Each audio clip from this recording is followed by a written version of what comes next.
good plan for them, but we know it's going to be a challenge. They have the best corner duo that we've played so far. They're going to be a challenge for our guys and for me. So I think it's an exciting challenge for us to go out and prove ourselves on primetime. How would you characterize their corner duo, Joe? Like I said, best we've played so far, possibly the best in the league. Those guys have proven themselves over and over and over again. So it's going to be a tough challenge for us. Are they as aggressive as ever? Those guys have all the confidence in the world in their abilities, so they're going to come up and challenge the receivers, challenge me to make good throws in tight coverage. So we'll see what happens. Did you see any of the reaction to your foundation announcement or anything like that? I did not. What was that like? Because I'm sure there was a lot of behind-the-scenes work. Yeah, there's been a lot going on with that for the off season that we're excited to start. I think it's going to help a lot of people in underserved and underprivileged communities to provide some opportunities and some resources for those kind of people to help them have a better life. And we're going to focus on mental health and food insecurity, but we're going to be pretty broad in trying to just help people get what they need: food, mental health services, hopefully provide some scholarships in the coming future. So I think that'll be good. Do you like doing quarterback sneaks? Yeah, easy first down most of the time.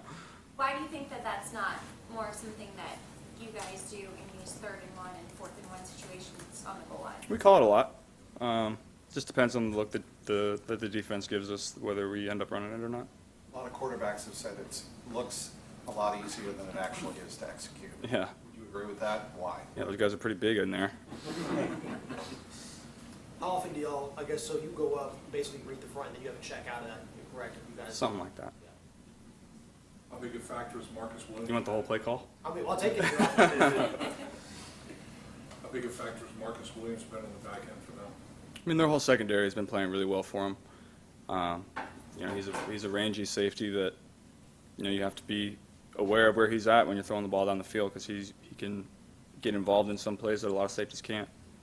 At this point, do you just expect Jamar to be doubled all the time? Yeah, most of the time. And so when you do get your one-on-one opportunities, you have to take them, because you're not going to get a lot throughout the season or the game. You might get 1 or 2. So when you do, you got to hit them.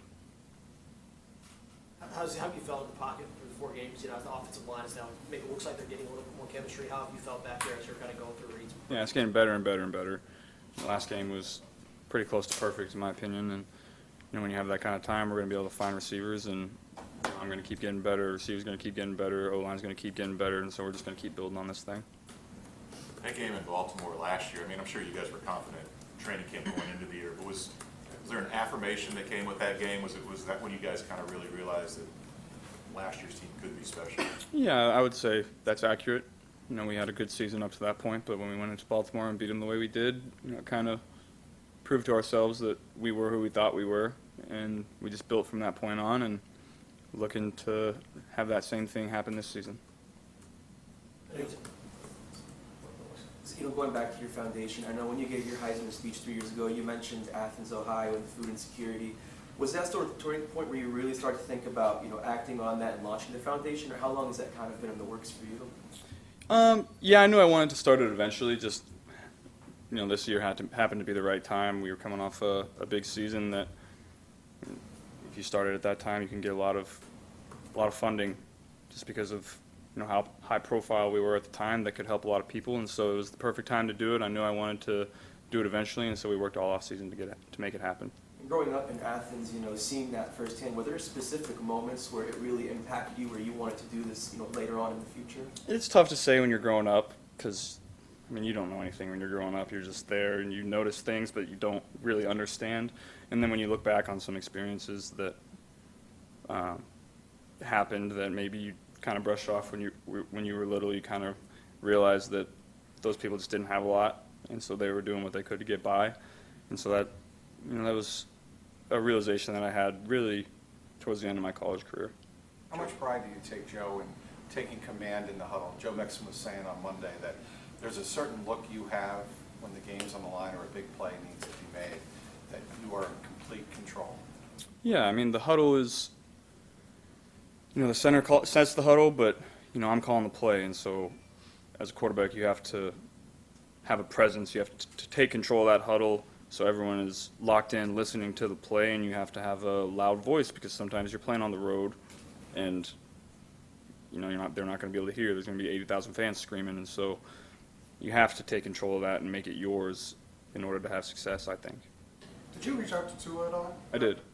Yeah. Have a conversation with him. What was kind of your reaction to, just looking back on that, any other thoughts on kind of how that transpired? Yeah, I mean, it was, like I said, it's a scary moment. We know what this game can do. It's what we signed up for. But whenever something like that happens, it obviously makes you take a step back and think, and I'm glad he's okay. I don't know, haven't talked to him about when he'll be back, but all the signs point to him being healthy going forward, and there shouldn't be any long-lasting effects. So I'm happy for that. Joe, with Foundation, what prompted the mental health aspect for you? Why was that important? Well, during the pandemic, I think mental health was a big thing that everybody was talking about because there's a lot of social isolation, not a lot of social activities going on, and one, that's very hard for people that are developing, people middle school, elementary school, high school. You hear a lot of stories of young kids who were, starting to learn how to talk, but they didn't have anybody to talk to really. They didn't have those social environments to grow that speech pattern, and so, who knows what are going to be the effects of that going forward. And that's something that I think is a big deal in society, especially with all the social media going on and all the divisiveness in the country. Mental health is going to play a big part in everybody's lives going forward. How much of an impact was your mom with that regard, given her background? She spearheaded the whole thing. I wouldn't have done it at the time that I did if I didn't have, mom and dad that are very passionate about what we're doing, and are excited to help a lot of people in our community in Cincinnati, in Athens, and Louisiana, and all over the country. And so she's going to be a big part of this thing for as long as she wants to be a part of it. So what was the pandemic like for you? I loved it. I'm not I was back at home, and all my friends were in town. That nobody was in town for very long, but during that time, just about everybody that I went to high school with was in town at that time because everyone had just graduated college. They were still living with their parents, and so I was able to see a lot of people that I hadn't seen in a long time. And I'm not exactly a big social being, so I'm not going out to dinner all the time anyway. So I enjoyed it. You talked to Colin Cowherd, you told him that you've had some concussion-like effects in games, and Devin will remember maybe some of the second halves of games. Does that happen in the NFL? Do you know when do you remember what games that's happened where you just haven't? You've had those kind of. Yeah, it's definitely happened. In the league. Yeah, for sure. I mean, it's happened. Stuff like that happens all the time. It's I think I haven't experienced I've never had a headache the next day from a concussion, but like I said, I've had games, high school, college, NFL, that maybe I don't remember the rest of the game, but I don't have any side effects other than that. So I don't know if you would call that a concussion or not, but definitely some kind of head injury for sure. Now that with all the conversation about what happened with Tua and kind of the revamp discussions about it, does that maybe affect, do you think there's going to be more of an emphasis on players to maybe take another look at it? I know it's been a decade since it was really in the spotlight, but do you feel like maybe players are now going to look at some of these things maybe a little bit deeper than they had prior to what happened to Tua? Yeah, I think it'll be very individualized depending on the person. For me, if I can go back out there and play, I'm going to go back out there and play. If I can do anything I can to help the team, that's what I'm going to do. Obviously, if I feel like I have a concussion, I'm not going to go back out there. But this is a violent game that I think we signed up for. We signed up for the knee injuries and the arm injuries and the whole thing. We get paid handsomely for it. You got to take the head injuries very seriously. If somebody goes down, you have to take a look at them. But I've never experienced a concussion like that where I'm just knocked out. If I do, I'm definitely going to take it very cautiously and if I present symptoms, I'm going to go and tell the training staff, and I'm going to get myself out of there. Somebody players are programmed, almost every NFL player is programmed, be ready, go back in the game no matter what. Do you think at some point the league has to do, and the Players Association has to do more to step in for the player when the player wants to play anyway? I don't think there's a lot you can do when a player is, if he's withholding symptoms or he wants to go back out there and he's not telling you, I have a headache, I'm a little dizzy. There's not a lot you can do if he's withholding symptoms unless you want to go down the road of taking a healthy player out when maybe he actually doesn't have a concussion, but the play looked like he did. So I think it's a tough spot. I think the league does a good job of, for the most part, of, if there's a tough hit, they get the guy out of there and they go evaluate him. If he's good, they send him back in. If he's not, they take him out. It's a tough job. I'm glad I don't have that job, for sure.